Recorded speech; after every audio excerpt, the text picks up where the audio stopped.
আপনার গোরস্থানের উপর দিয়ে মসজিদে যাবে, কারণ মসজিদের রাস্তা গোরস্থানের রাস্তার উপর দিয়ে মসজিদে যেতে হয়।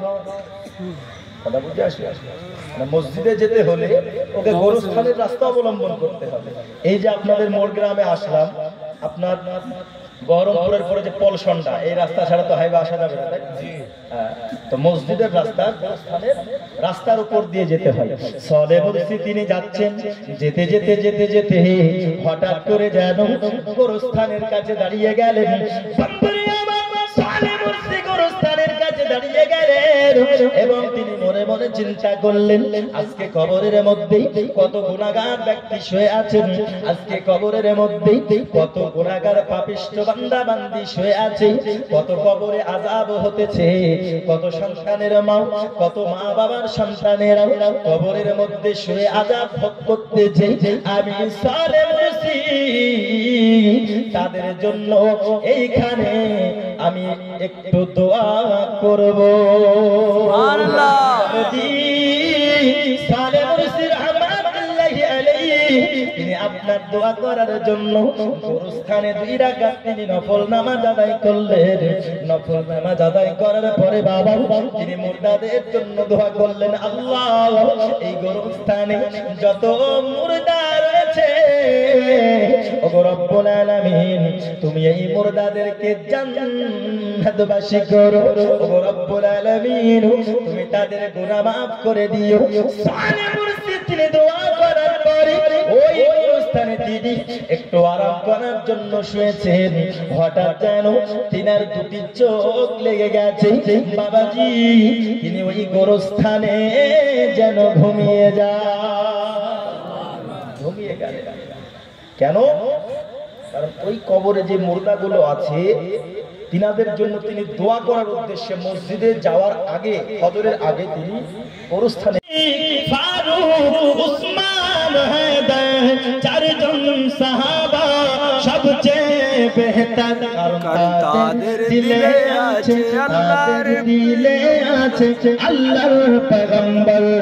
নারায়ে তাকবীর আল্লাহু আকবার, নারায়ে তাকবীর আল্লাহু আকবার, নারায়ে রিসালাত ইয়া রাসূলুল্লাহ। দেখা দাও ও নবীজি তোমারি দিদারের আশায় মোরা আছি। আমরা সবাই নবী দিদারের আশা আছে কিনা? আছে কিনা? দেখা দাও ও নবীজি তোমারি দিদারের আশায় মোরা আছি। 2 চোখ জুড়ে দেখবো পয়গম্বর।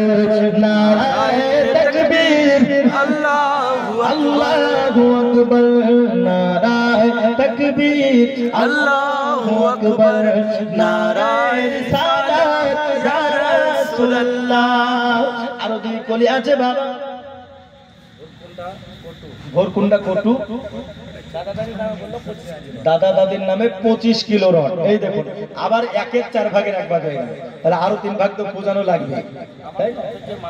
জি জি আচ্ছা এই দেখুন জামিল রেজা জামালি সাহেব ইনার তরফ থেকে, হযরতের তরফ থেকে 2 মাসের বেতন তিনি মাদ্রাসাতে ডোনেট করে দিলেন 20,000 টাকা। নারে তাকবীর আল্লাহু আকবার, নারে তাকবীর আল্লাহু আকবার, নারে রিসালাত ইয়া রাসূলুল্লাহ আলা হযরত জিন্দাবাদ। জামিল রেজা জামালি সাহেব বলুন জিন্দাবাদ, জিন্দাবাদ। 20,000 টাকার দাদা বলুন জিন্দাবাদ, জিন্দাবাদ। আর জোরে বলুন জিন্দাবাদ, জিন্দাবাদ। কি শিখছেন বাবা? জিন্দাবাদ আপনারা শিখছেন? আচ্ছা কটুর মায়ের নাম 25 কিলো তিনি রড দিয়েছেন। আল্লাহ দানকে কবুল করুন। জোরে বলুন আল্লাহুম্মা আমিন, আল্লাহুম্মা আমিন। ভাগের আবার 1 ভাগ হয়ে গেল, আর 3 জন 25 কিলো করে হবে না? তাহলে তো 4 কুইন্টাল হয়ে যায়, তাই না গো? 4 কুইন্টাল হয়ে যায়। 4-এর ওসিলাতে আপনাদেরকে আল্লাহ সওয়াব দেবেন কি? তৌরাত, জবুর, ইনজিল, কোরআন। আল্লাহ পাক আল্লাহ তাআলা চারটে মাশহুর ও মারুফ কিতাব আল্লাহ দুনিয়ার বুকে পাঠিয়েছেন। তৌরাত, জবুর, ইনজিল, কোরআন, তো তিনটে হয়ে গেছে। আমি ইনজিল পর্যন্ত চলে গেছি, এবার ধরুন কোরআন। আল্লাহ পাক আল্লাহ তাআলার মহামূল্য বাণী এবং অমূল্য রতন হচ্ছে কোরআন। ঠিক কিনা? ঠিক কিনা বলুন? এই কোরআন, ধরুন এই কোরআনকে 4 ভাগের 1 ভাগ হলো 25 কিলো। তো এই ওসিলাটাকে পূজাতে, এই মাধ্যমটাকে পূজাতে আপনার যে এই কোরআনের ওসিলা করে 4 জনকে আমি বলেছিলাম, আপনার 4 জন হয়েছিল। 4 জনের ক্ষেত্রে 3 জন হয়ে গেছে 3 কুইন্টাল, বুঝলেন? 3 কুইন্টাল হয়ে গেছে। 4 কুইন্টাল পূজানোর জন্য 4 ভাগের আবার 1 ভাগ হয়ে গেছে। তো 3 জন ব্যক্তিকে আমি দেখতে চাই 25 কিলো করে রড, যে কোরআনকে মাধ্যম রেখে, কোরআনকে ওসিলা বানিয়ে, কোরআনকে সাক্ষী রেখে 25 কিলো করে এই 4 নম্বরটা পূজাবে। বলুন ইনশাআল্লাহ। জোরে বলুন ইনশাআল্লাহ। ইনশাআল্লাহ হবে বলে ইনশাআল্লাহ বলছেন দেখেন, ইনশাআল্লাহ বলছেন না, যেতে হবে বলে। যাই হোক, আপনারা আস্তে আস্তে করে আসুন। আর আমি 10 জন ব্যক্তিকে চেয়েছিলাম 2 ব্যাগ করে সিমেন্ট। 1 জন হয়েছে, আর 9 জন হবে না? হবে। এমন একজন মায়ের দাঁত চট করে উঠে বলুন তো হুজুর আমি 2 ব্যাগ সিমেন্ট দেব। হাত চট করে 2 ব্যাগ সিমেন্ট হবে না? আমি গজলটা আরো 2টা বলে আছে, আমি বলবো ইনশাআল্লাহ। কিন্তু আমি বলবো তখন যখন আমার এই 10 ব্যাগ সিমেন্ট আমি চেয়েছিলাম, 20 ব্যাগ 10 জনের কাছ থেকে যখন আসবে, তখন আলহামদুলিল্লাহ আরো সুন্দর করে আপনাদেরকে শোনাবো। চলুন তার পূর্বে আমরা এগিয়ে যাই। হযরত সালেহ বুরসি রাহমাতুল্লাহি আলাইহি, তিনি আপনার মায়ের কাছে যাওয়ার পরে আম্মা জানকে বলতেছে, আম্মা আপনার সঙ্গে পার্সোনাল কি 2টো কথা বলা যাবে? আব্বাজি আমার হযরত সালেহ বুরসি এমন মাশহুর ও মারুফ ব্যক্তি, যার কথা সবাই শুনতো, যাকে সবাই চিনতো বাবা। তিনাকে দেখা পরে শাইতানির রাজীম, বিসমিল্লাহির রহমানির রহিম। ওয়া বিল ওয়ালিদাইনি ইহসানা, বিসমিল্লাহির রহমানির রহিম। কুল্লু নাফসিন যায়িকাতুল মাউত, সাদাকাল্লাহুল আযীম ওয়া সাদাকা রাসূলুহুন নাবিয়্যুল আমিনুল মাতিনুল কারীম। ওয়া নাহনু আলা যালিকা লামিনাশ শাহিদিন ওয়াশ শাকিরিন, ওয়ালহামদুলিল্লাহি রাব্বিল আলামিন। ইন্নাল্লাহা ওয়া মালাইকাতাহু ইউসাল্লুনা আলান নবী, ইয়া আইয়ুহাল্লাযীনা আমানু সাল্লু আলাইহি ওয়া সাল্লিমু তসলিমা। মুহাব্বত আল্লাহুম্মা সাল্লি আলা সাইয়্যিদিনা মাওলানা মুহাম্মদ ওয়া আলা সাইয়্যিদিনা মাওলানা মুহাম্মদ। আল্লাহ তুমি দয়া করে নসিব করো মদিনা। সুবহানাল্লাহ, সুবহানাল্লাহ। আমরা সবাই মদিনা যেতে চাই কি চাই না? হ্যাঁ, চাই কি চাই না? চাই। কারা কারা চাই না হাত তুলুন তো।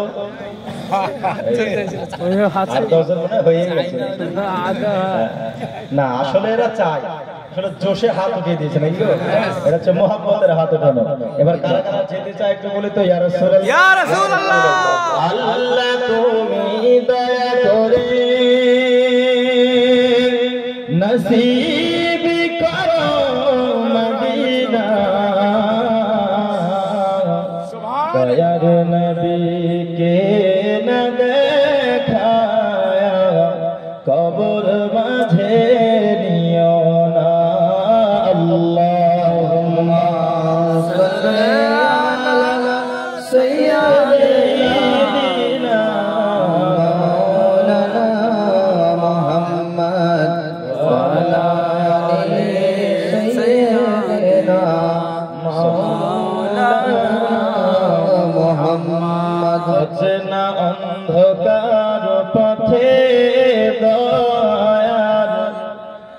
ওগো কে যাবে গো তোমার সাথে। সুবহানাল্লাহ সুবহানাল্লাহ আলহামদুলিল্লাহ।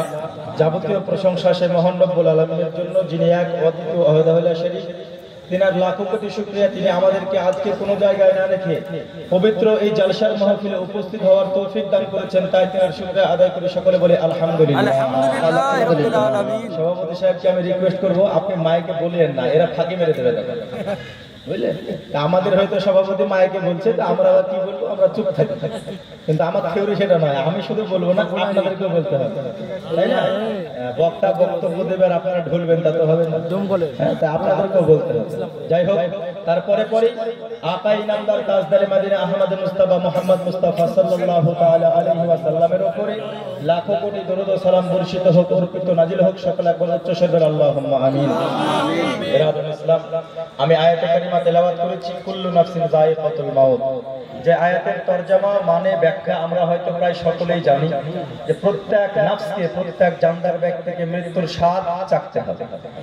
আমরা সবাই একদিন না একদিন মরবো কি মরবো না, সকলকে ইন্তেকাল করতে হবে। এমন পথের প্রতীক আমাদেরকে হতে হবে, যেই পথে আপনি ছাড়া আপনার সঙ্গে আর কেউ হবে, এজন্য বলুন হবে না। তাই কবি বলছে, অচেনা অন্ধকার পথে দয়াল ওগো কে যাবে গো তোমার সাথে। যে পথে নাই গাড়ি ঘোড়া ওগো চড়তে হবে খাটনিতে, ওগো কে যাবে গো তোমার সাথে। অচেনা অন্ধকার পথে দয়াল ওগো কে যাবে গো তোমার সাথে। ওগো দুই জনাতে যুক্তি করে সুন্দর করে গোসল দিয়ে কাফনের কাপড় পরিয়ে দিয়ে ওগো তুলে দেবে খাটনিতে, ওগো কে যাবে গো তোমার সাথে। অচেনা অন্ধকার পথে দয়াল ওগো কে যাবে গো আমার সাথে। ওগো চারজনাতে যুক্তি করে তুলে নেবে কাঁধে করে, ফেলে দেবে অন্ধকারে আপন আপন যাবে দেশে, ওগো কে যাবে গো তোমার সাথে। অচেনা অন্ধকার পথে দয়াল ওগো কে যাবে গো তোমার সাথে। কত বন্ধু বান্ধব বেরা ওগো সঙ্গে যেতে চাই না তারা, স্ত্রী পুত্র কলিজার টুকরা ওগো তারা চাই না যেতে, ওগো কে যাবে গো তোমার সাথে। সুবহানাল্লাহ সুবহানাল্লাহ। কেউ সবাইকে একদিন মৃত্যুর স্বাদ চাইতে হবে, কিন্তু বর্তমান সময় করুণ পরিস্থিতি হচ্ছে এরকম, আমাদের পিতা মাতা আত্মীয় স্বজন দাদু দাদি নানা নানি যারাই ইন্তেকাল করুক না কেন, আমরা কি করে জানাজা পড়াই, জানাজা পড়ানোর পরে দাফন করে দিই, করি না? দাফন করে দিই। একদিন দুদিন 3 দিন 40 দিনের আগে যে জুম্মাগুলো আছে, যে জুম্মাগুলো আসে, ইমাম সাহেবকে নিয়ে গিয়ে আমরা কবরস্থানে জিয়ারত করি এবং 40 দিন পর্যন্ত মিলাদ করাই, তালবে ইলমদেরকে নিয়ে গিয়ে কোরআন খানি করাই। কারো যদি মা মারা যায়, ওই ছেলে বা কারো বাপ মারা গেলে সেই বাবার ছেলে খুব 40 দিন পর্যন্ত ঘন ঘন জুম্মাতে গিয়ে জিয়ারত করলো, মিলাদ করলো, দোয়ার আয়োজন করলো, ফাতিহা খানি করলো, কোরআন খানি করলো। 40 দিনের জিয়ারত যেই দিন শেষ, তারপরে যে ওর বাপ মরেছে আর মনে থাকে না। ঠিক কি না? ঠিক। আর মনে থাকে না যে আমার বাবা কবরে আছে। আব্বা যে আমার ভালো করে বুঝুন বাবা, পৃথিবীর জমিনে মানুষ যখন মারা যায় তার সন্তানেরা 40 দিন পর্যন্ত কোরআন খানি করে, 40 দিন পর্যন্ত ভালো করে জিয়ারত করে। আর 40 দিন যখন চলে যায় আমাদের যুবক সন্তানেরা, আমাদের যুবক ছেলেপেলেরাও তার বাবা কবরের মাটিতে শুয়ে আছে, কোন স্থানে আর সে যায় না। তাকে যদি জিজ্ঞাসা করা হয় তুমি 40 দিন পর্যন্ত ঘন ঘন কেন জিয়ারতে গেলে, তুমি এত ভালো করে কেন আয়োজন করে মিলাদের মাহফিল করেছো, তোমার 40 দিন পার হয়ে গেল, আজকে 1 বছর হয়ে গেল, তোমার বাবার কবরটা জিয়ারত করতে যাও না, তুমি তো আর তোমার মায়ের কবরটা জিয়ারত করতে যাও না। দরদি তাকে যদি জিজ্ঞাসা করা হয় তুমি এখন যাও না, তখন তুমি ঘন ঘন কেন যাইতে, সে উত্তরে বলবে হুজুর তখন যদি আমি ঘন ঘন না জিয়ারতে যেতাম, আর যদি না কোরআন খানি করাতাম, আর না যদি মিলাদের আয়োজন করতাম, তবে লোকে কি বলতো?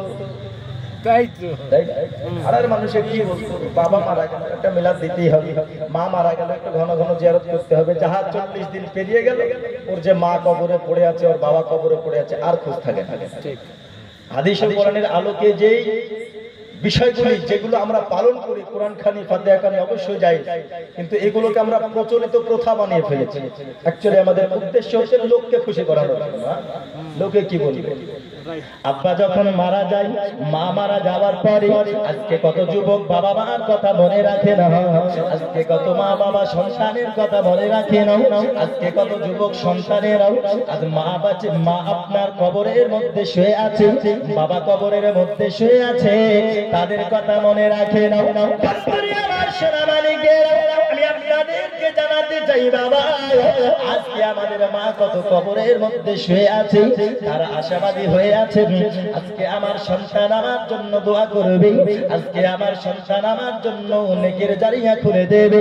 কিন্তু দরদি আমরা হতভাগা মুসলমান, আজকে আমরা হতভাগা মানুষ, হতভাগা সন্তান, বাবা মার আর আমরা খোঁজ খবর রাখি না। এ বাবাজি আমার, যদি আমরা খোঁজ খবর না রাখি আমাদের কি উপকার হবে আর কি অপকার হবে? একটু আপনাদেরকে বলি বাবা, আল্লাহর একজন মকবুল বান্দা, আল্লাহর একজন মাহবুব বান্দা, যার নাম হলো হযরতে সালেহ মুরসি।